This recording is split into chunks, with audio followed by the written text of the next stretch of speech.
दोस्तों ये वही इलेक्टोरल बॉन्ड है जिसकी चर्चा इस समय पूरे देश में हो रही है। इस वीडियो में मैं इलेक्टोरल बॉन्ड से संबंधित अब तक की सभी जानकारियों को दूंगा। क्या होता है इलेक्टोरल बॉन्ड, कैसे इलेक्टोरल बॉन्ड काम करता है, कौन कौन इसे खरीद सकता है और इलेक्टोरल बॉन्ड आने के बाद इतना बवाल क्यों मच गया और आखिर सुप्रीम कोर्ट ने इसे बैन क्यों कर दिया। ये सब तमाम जानकारियां आपको इस विस्तृत वीडियो में मिल जाएगी। 5 से 7 मिनट की इस वीडियो में आपको संपूर्ण ज्ञान मिल जाएगा इलेक्टोरल बॉन्ड संबंधित, चुनावी बॉन्ड संबंधित। पहले इस बॉन्ड को ध्यान से देख लीजिए, फिर दूसरी तस्वीर आपको दिखाता हूं। अब इस तस्वीर को देखिए, अगर आपको दिखाई दे रही होगी, नहीं तो मैं स्क्रीन पे लगा देता हूं। ये देखिए, ये तस्वीर में आपको 10 रुपए का एक कंपनी का रिचार्ज कार्ड होता था, कूपन कार्ड आता था, याद है, मोबाइल वाला। ये उसी की तरह होता है।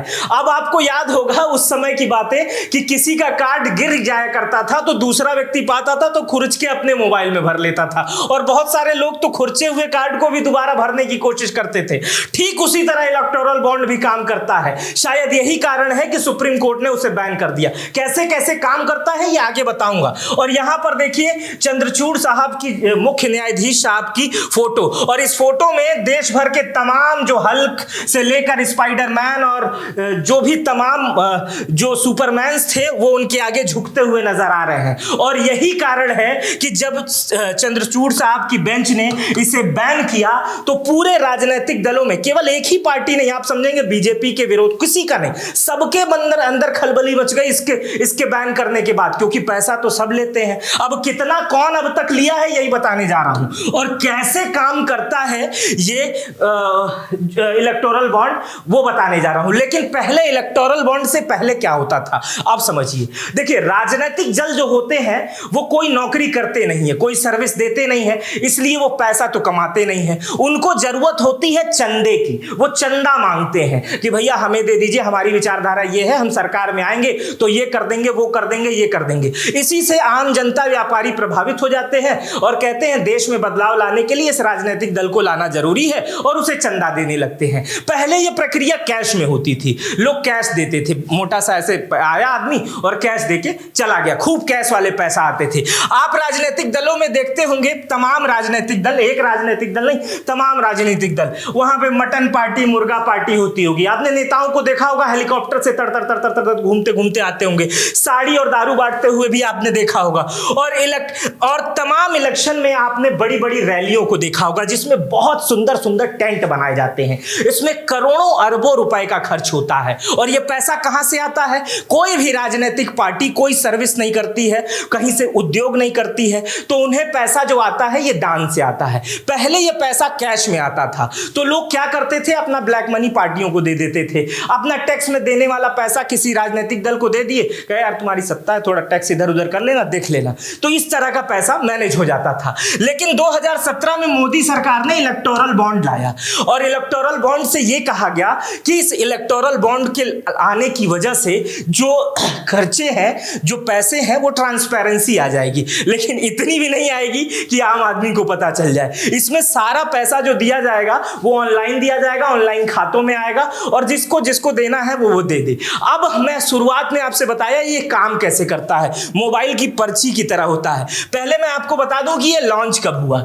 ये लॉन्च हुआ 2017 में, इसकी घोषणा हुई, कानून बनके ये 2018 में आ गया। और इसका बहुत ज्यादा विरोध नहीं हुआ था तब, क्योंकि सब पार्टियों को पैसा कैसे चाहिए होता है ये सब जानते हैं। देखिए, एक कहावत है ना कि सब एक ही जगह हमाम में एक जैसे हैं, तो हमाम यानी गुसल खाने में एक जैसे हैं, तो उसी तरह इसमें भी था कि कोई बहुत ज्यादा विरोध नहीं हुआ जब ये आया। लेकिन संविधान पर जिसकी नजर रहती है, लोगों पर जो लोगों के अधिकार के लिए लड़ते हैं, ऐसे तमाम लोग, प्रशांत भूषण जैसे लोग, एडीआर जैसी संस्था जागृत थी, जिन्होंने कहा नहीं, इससे वित्तीय अनियमितताएं आएंगी और गलत हो सकता है।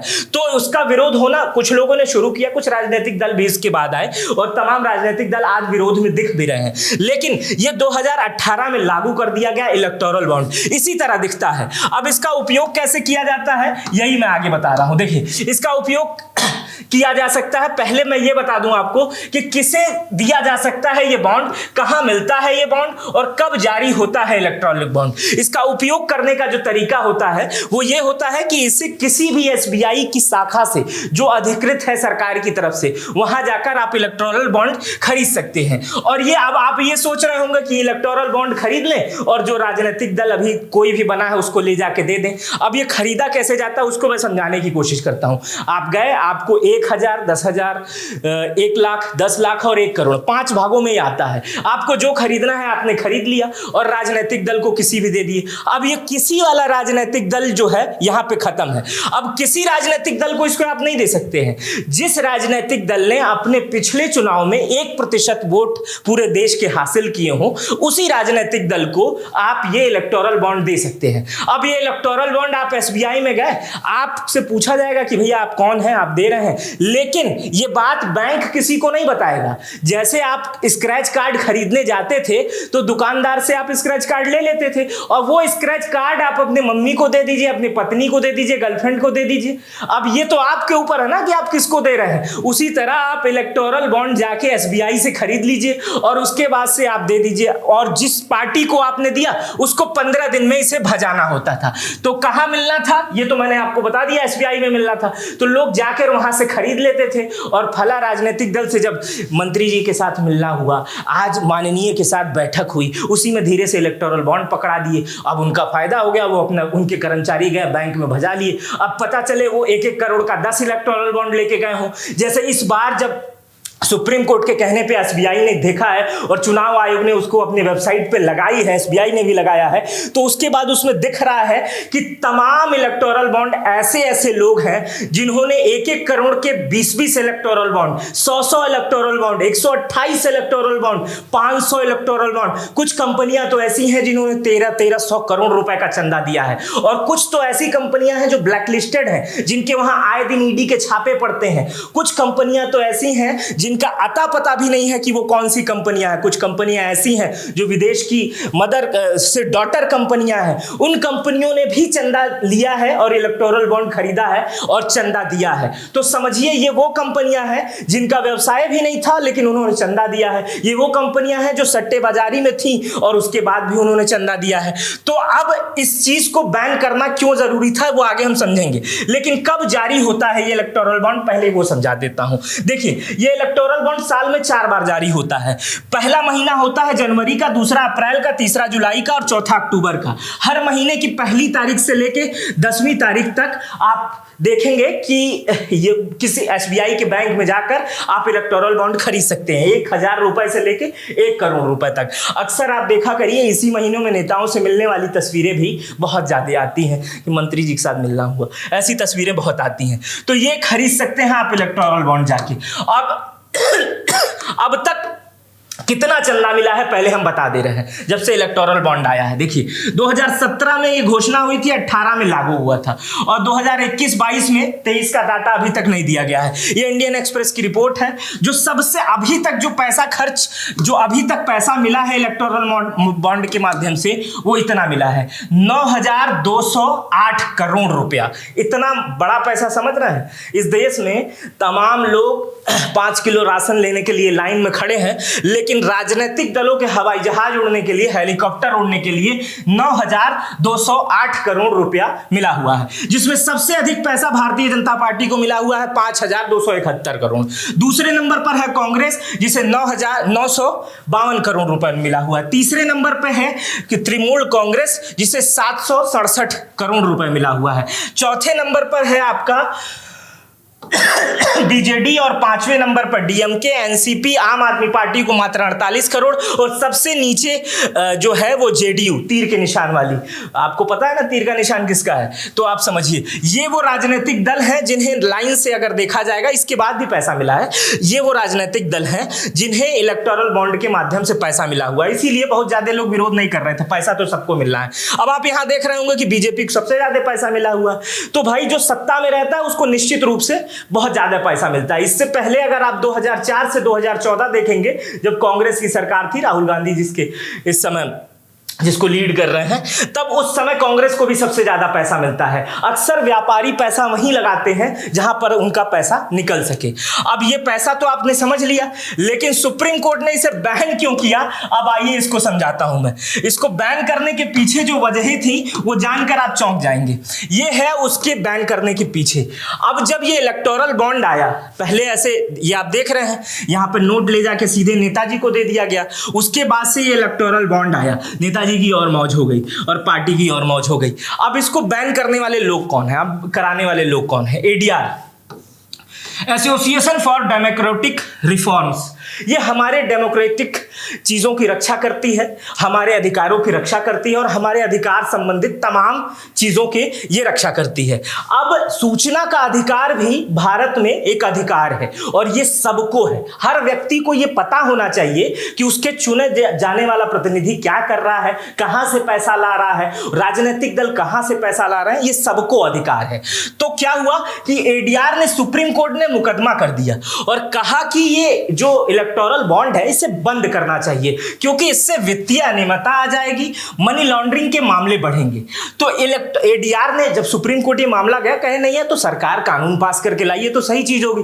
लेकिन जब एडीआर ने बताना शुरू किया सुप्रीम कोर्ट को इससे क्या क्या हो रहा है और समझने की कोशिश कीजिए। एडीआर ने जब समझाना शुरू किया तो एडीआर ने बताया, सुनिए, एडीआर ने कहा कि इससे पहले क्या होता था कि 7.5% जो से अधिक जो प्रॉफिट का पैसा होता था, जो 7.5% प्रॉफिट का पैसा ही किसी भी चुनावी चंदे में दिया जा सकता था, अपने प्रॉफिट का मात्र 7.5%। जब कैश वाली बात होती थी तब की बात बता रहे हैं, लेकिन जब इलेक्टोरल बॉन्ड आया तो कहा गया कि नहीं भाई, 7.5 से ऊपर भी दिया जा सकता है। मतलब आप अपने कमाई का 7.5% से ऊपर भी दे सकते हैं, अपने कमाई का आधा दे सकते हैं, पूरा भी दे सकते हैं। मतलब आप इलेक्टोरल बॉन्ड के माध्यम से कुछ भी दे सकते हैं अपने कमाई का। पहले क्या था, पहले जब कैश वाला फ्लो था, पहले क्या था कि 10% रेवेन्यू से भी अधिक चंदा दिया जा सकता है, इसमें नहीं दिया जा सकता था। रेवेन्यू किसको कहते हैं समझा दे रहा हूं। देखिए, रेवेन्यू वो होता है जो आप कमाते हैं, फायदा नहीं होता है। जैसे आप फुल्की चाट, छोड़िए फुल्की चाट वाला देता नहीं है, मान लीजिए कोई कंपनी है वो 1000 करोड़ रुपए का बिजनेस की, तो कोई जरूरी नहीं है कि वो 1000 करोड़ रुपए कमाई, वो कमाएगी मुश्किल से 10% 20% उसका वो रेवेन्यू है, मतलब इकट्ठा किया। तो आप अपने रेवेन्यू का 10% ही किसी पॉलिटिकल पार्टी को चंदा दे सकते हैं। मतलब अगर आप 1000 करोड़ रुपया कमाए तो आप 100 करोड़ दे सकते हैं। लेकिन इस सुविधा में, इलेक्टोरल बॉन्ड में, आप जितना चाहे उतना दे सकते हैं। अब सुप्रीम कोर्ट के कान खड़े होने लगे, भाई ये क्या है। इलेक्टोरल बॉन्ड के माध्यम से विदेश की कोई कंपनी जो होती है, वो उसकी जो डॉटर होती है, सेल कंपनी जिसे भी कह सकते हैं, जो यहां खोली जाती है। एक लेटर सपोज दैट, आप समझने की कोशिश करिए, विदेश की कोई कंपनी है, मान लीजिए रूस, अमेरिका, चाइना, किसी देश की कोई कंपनी है। अब वो अपनी डॉटर कंपनी है, वो मदर कंपनी तो रसिया में है या चाइना में है, तो मदर कंपनी जो है वो अपनी कोई डॉटर कंपनी भारत में खोल रही है, तो वो डॉटर कंपनी भी चंदा दे सकती है। अब इससे क्या हो सकता है आप समझ सकते हैं। माना पाकिस्तान की औकात नहीं, चाइना पे चलते हैं। चाइना बहुत बड़ा देश है। अब चाइना में कोई बड़ी कंपनी है, कंपनी का बगैर नाम लिए समझा रहा हूं कि चाइना की बहुत बड़ी कंपनी है, उसने अपनी एक डॉटर कंपनी खोल दी भारत के दिल्ली में। अब वो दिल्ली वाली कंपनी जो है वो बीजेपी नहीं, किसी भी राजनीतिक दल को चंदा दे दी 2000 करोड़ रुपया, और मान लीजिए वो राजनीतिक दल सत्ता में आ गया। अब कौन उसको गवर्न कर रहा है? चाइना से गवर्न हो रहा है वो, और चंदा उसने दिया है। अब वो दबाव बनाएगी ना भाई कि ये काम करो, वो काम करो, और चूंकि चंदे में दबाव का कोई कारण नहीं होता है, लेकिन चंदा श्रद्धा से दिया जाता है, दानदाता कहा जाता है। लेकिन अक्सर कोई भी बिजनेसमैन बहुत इतना समझदार तो जरूर होता है कि अगर वो किसी राजनीतिक दल में पैसा दे रहा है तो जरूर उससे कुछ ना कुछ लाभ लेगा।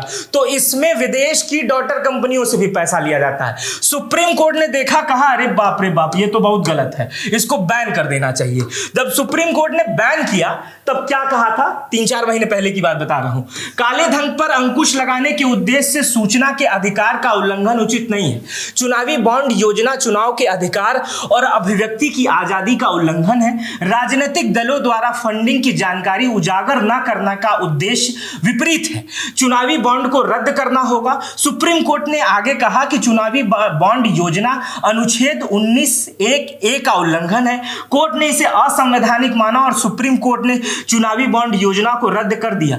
सुप्रीम कोर्ट ने कहना है कि चुनावी बॉन्ड योजना असंवैधानिक करार देते हुए इसे रद्द करना होगा। अब आप समझिए, जब ये रद्द करने वाला मामला हो रहा था तो जो सरकार के पक्ष के वकील थे वो कह रहे थे कि मान लीजिए इसे आप रद्द कर रहे हैं, हम अब जानकारी दे रहे हैं, जो चंदा दे रहा है पहले तो इसमें जानकारी नहीं देनी थी। तो उस समय ये कह रहे थे सरकार के वकील कि हम अगर जानकारी दे रहे हैं किसी कंपनी की कि इस कंपनी ने हमको चंदा दिया और मान लीजिए हमारी सरकार चली जा रही है तो दूसरे वाली सरकार आ जाएगी, कहेगी हम उस पार्टी के हैं, तो इसे गुप्त ही रखा जाना चाहिए। सरकार कह रहे हैं कि क्यों गुप्त रखे, सुप्रीम कोर्ट ने कहा तब क्यों गुप्त रखना जाना चाहिए भाई, तुम बताओ। आखिर कंपनियां की जो प्रॉफिट लॉस होती है वो कंपनियां अपने वेबसाइट पे शो करती हैं, तो तुम भी ये शो करो। अब ये तो अलग बात है, आप दे रहे हैं इतना पैसा तो रिस्क लेके दे रहे हैं, तो ये भी रिस्क लीजिए, कल सरकार आएगी जाएगी, तो इसमें गुप्त रहने और न रहने वाली कोई बात नहीं। सुप्रीम कोर्ट ये बात कह रहा था, समझिए। सुप्रीम कोर्ट ने ये कहा कि ये कोई राष्ट्रीय सुरक्षा का मामला तो है नहीं, एक आदमी मतलब जनता के अधिकारों का हनन हो रहा है। एक आम आदमी यही जानना चाहता है कि जो वो पैसा जिसको दे रहा है वो कितना दे रहा है, या उसका वो नहीं, अगर वो नहीं दे रहा है तो हमारे चुने द्वारा नेता अगर किसी से पैसा ले रहा है, हमारे जिस पार्टी को हम चुन रहे हैं वो किसी से पैसा ले रही है, तो वो किससे पैसा ले रही है, कहीं वो विदेश से पैसा नहीं ले, कहीं दुश्मन देश से पैसा नहीं ले रही है, इसकी जानकारी उसको होनी चाहिए जो व्यक्ति चुनाव में वोट डालने वाला हो, ताकि वो समझ पाए कि हमारी जिस मैं राजनीतिक दल को वोट करने जा रहा हूं वो पार्टी कहीं किसी विदेश से गैर फंड तो नहीं ले रही है, कहीं किसी आतंकवादी संस्था से तो पैसा नहीं ले रही है। ये जानकारी उसको होनी चाहिए, और जब तक ये जानकारी नहीं होगी तब तक ये असंवैधानिक है। सुप्रीम कोर्ट ने तुरंत आदेश करते हुए एसबीआई को कहा कि जितनी भी जानकारी है इस संबंध में, जितना भी पैसा अब तक मिला है, इसको चुनाव आयोग के दीजिए, चुनाव आयोग सार्वजनिक करेगा कि कौन पैसा कब कहां दिया है। ये सार्वजनिक वाला मामला नहीं था, मैं स्क्रैच कार्ड के माध्यम से समझाया ना कि ये सार्वजनिक मामला नहीं था। स्क्रैच कार्ड आपने खरीद लिया, पता ही नहीं है कंपनी का खरीदे, ये पता है आप किसको दे रहे हैं, कितना दे रहे हैं और भजा ले रहे हैं, समझ रहे हैं ना। तो वो वही वाला मामला था कि एक आदमी जाता था, बड़ा व्यवसायी, और उसके वहां छापा वापा पड़ा, वो 100 इलेक्टोरल बॉन्ड खरीद लिया 1-1 करोड़ का और ले जाके धीरे से किसी राजनीतिक दल को दे दिया और वो 15 दिन के अंदर भजा लिया। अच्छा, इसमें नियम था, इस इलेक्टोरल बॉन्ड को 15 दिन के अंदर ही भजाना था, उसके बाद अगर नहीं भजाए तो पैसा पीएम केयर फंड में चला जाएगा। पीएम केयर फंड की ऑडिट नहीं होती है, ये भी आप जानते हैं।